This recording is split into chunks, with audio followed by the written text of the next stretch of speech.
So what's life about? Life is about companionship. Yeah, because stuff's pretty boring if you're doing it alone. It's not as fun. And then if things are not going well, it's even worse. Whereas I think if things aren't going well for you and you've got companionship, they become easier. So it doesn't just make the highest moments higher, but it makes the lowest moments less low as well. What do you think are some experiences that have shaped like your answer to the question? Yeah, I've got a few of those. I think for me, it all sort of started when I was 7. My mum got sick and she had breast cancer, and that was probably the first memory I have of a kind of struggle. And until that point, my life was pretty good.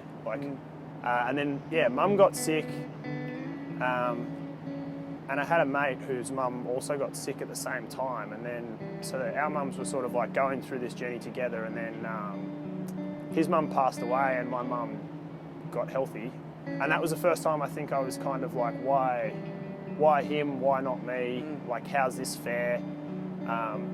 Stuff doesn't get any easier though. So then my dad got sick when I was in high school with cancer. He was given a short time to live, but lived for 4 years. But basically my whole high school life, he was sick as well. And I think I see it as being fortunate, but I think what I was fortunate about was that that started probably, 4 years in high school. When 2008, that would have started. And so basically all of high school through to 2012 when I finished, I was supporting others. I think it was a coping mechanism for me, was to find others going through harder times and band together and be a team and sort of carry each other through. And Companionship. Companionship. I found my own strength in others.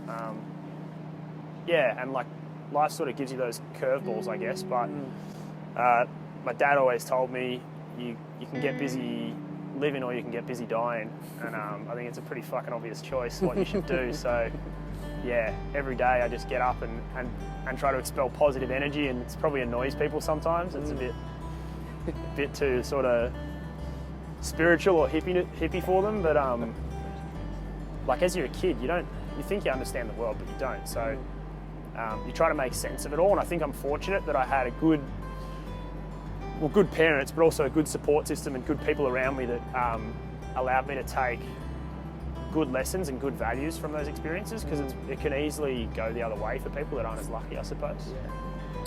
Is there a downside to having that attitude all the time? Like, is there a side that people don't see? Yeah, for sure. I think, and this is probably something in the past 12 months I've tried to work on, is like being that person and being known as that person means that sometimes you don't switch off, and it can be a front to like, I want to be the happy-go-lucky guy all the time, but you can't be. And even being there for other people and being like, if a group of people go through a difficult time and you want to be the rock and the strength, and people are like, wow, how does Ben pull that together and hold himself like that? You still got to close the door at night and have a good cry. There's nothing wrong with that. What's your relationship like with them now after having been through all of that? Like, that's a lot of stuff to go through, especially at a young age. Yeah. What's it like now? Relationship with mum's always been really good and really transparent and honest. I'd make jokes about her being like my housemate when we were living together, rather than just my mum. So I've always had a really strong relationship with her. Still do. She's awesome. Like, I'd do anything for her. She's a champion. Had probably difficulty at times with my sister. We're very different people. I probably wasn't as understanding as I could have been at times towards her. Yeah, I think we're just emotionally different, and we have a different perspective on things. And I probably assumed that as a family member, when I was younger, that she would just think how I did. And that's probably, more broadly speaking as well, probably something I've had to teach myself, is that people do think differently. Would you have done anything differently with the insight you have now? Nah, probably not. Tough love. No, I don't think I'd do anything differently because we have a good relationship now, and it's getting stronger and it's better. And not that it was bad at any times, but like you got a lot of shit going on. Like stuff's never perfect. Even people with the perfect families still have issues at home. Do you find at the moment that there's a certain place that your mind goes in those quiet times? The reflection has been I want to be someone that has an impact, and I want to be a high motor person, and I think probably sometimes I feel burnt out. So when I'm alone, I'm like, how can I get more energy to do more good? I've got a mental health project that I work on, and I want to devote time to that, but you do it 8-hour day, or sometimes maybe it's 10 hours working in a startup business. You get home and you're rooted. And so I guess my thoughts at the moment are like, how can I do more? How can I recharge my batteries quicker so that I can have a better output?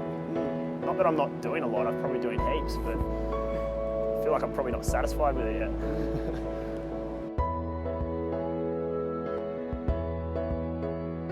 Can you tell me a little bit about that project you Yeah, mentioned? yeah. So my project's called 2 Minute Mate. So the concept was it only takes 2 minutes to check in on a mate.